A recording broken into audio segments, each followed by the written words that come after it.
Hello and welcome to another tutorial in the HTML5 series. In this tutorial, let's talk about style tags. A style tag is used to define style-related information for a HTML document. The information that we provide within the style tag is called as CSS, which is short for Cascading Style Sheets. I won't be going too deep into CSS in this tutorial as we will be talking at length about CSS in the later parts of the series. The information provided within the style tag is used by the browser to target specific information about HTML elements present in the document and then add the specified styles to those documents. So let's take a look at how to add the style tag. So one basic rule to remember while adding a style tag is that it should always go under the head element. So I'll create a style element as follows.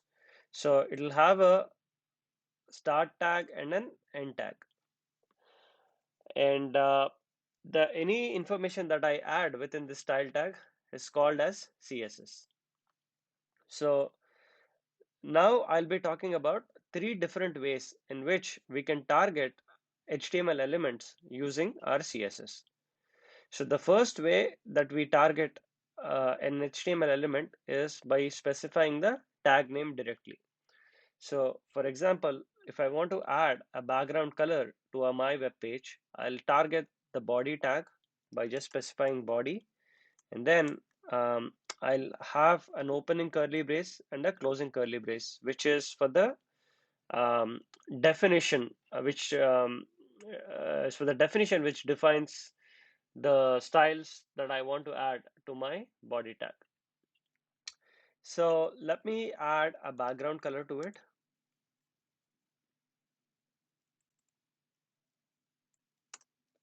And then hit save. Let me go back to my web page and refresh this. Now I can see that the body background color has changed. Uh, Before moving any further, let me actually clean up my HTML document first. We'll get rid of um, unnecessary elements that we don't want to cover in this tutorial. So let's stick with the heading and paragraph elements.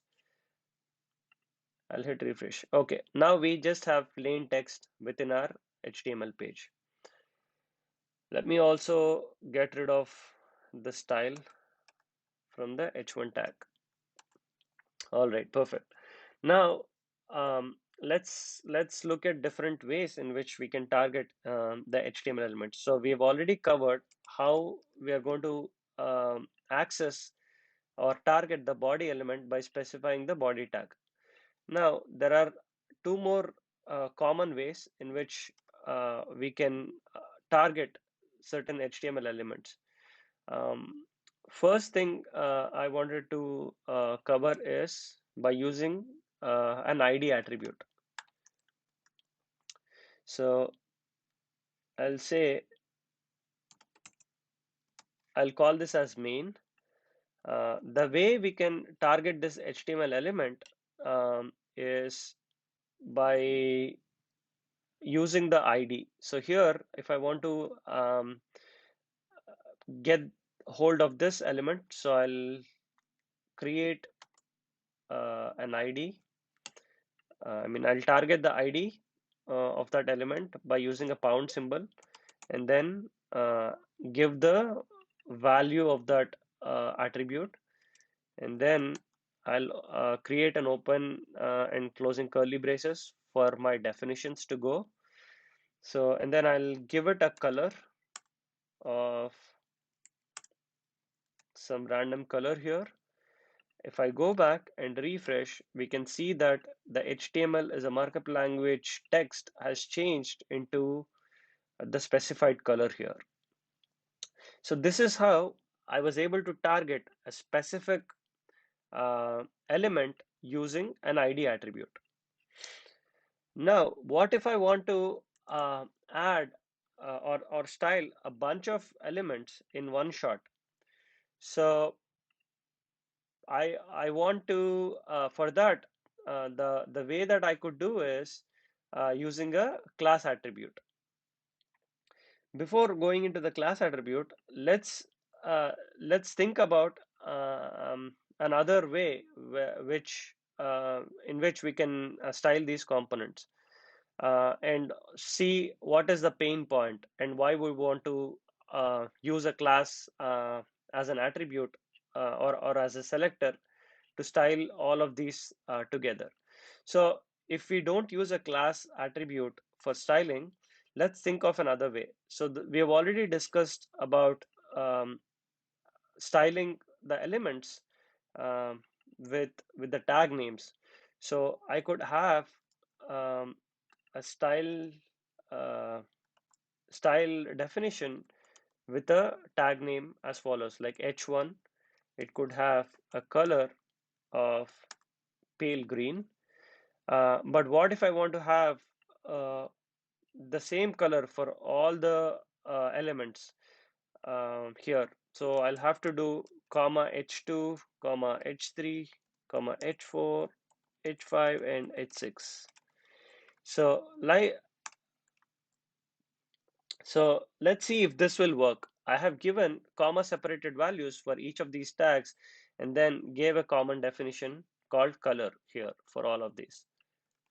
So this did seem to work, but as you can see, we had to specify a lot of definitions, and if we want other elements also to follow the same pattern, then we'll have to remember to add it to our style definition here. So this won't scale. That's why we can use something called as a class identifier. So I'll say class as an attribute here and give it a class called heading. I'm going to repeat this to all the elements that I want the same color to be applied or same style to be applied. Now I have 6 elements which belong to a class called heading. Now I'll just remove all of these tag definitions and then I'll add a dot and then a heading. So dot represents a class. What it's telling the CSS is to find a class, find all the elements with the class heading. So it's going to apply this style of applying this color to all the elements which has this class. So let me save this and then hit refresh. It still continues to work, which means the class attribute targeting the elements using the class attribute did work. So this is the third and final way that I wanted to discuss as part of this tutorial. So just to reiterate, style tag enables us to add CSS information within the HTML page, and it's useful to target individual elements or a group of elements within the HTML page to add certain styles to it. It could be background color, or there are multiple other styles that we could add, like changing the font size, um, so on and so forth. We could also target a paragraph and then change the font style to italic, so or italic, and then hit refresh. As you can see, the font style for the paragraph element has changed to italic. So that's the reason why the style tag really exists here.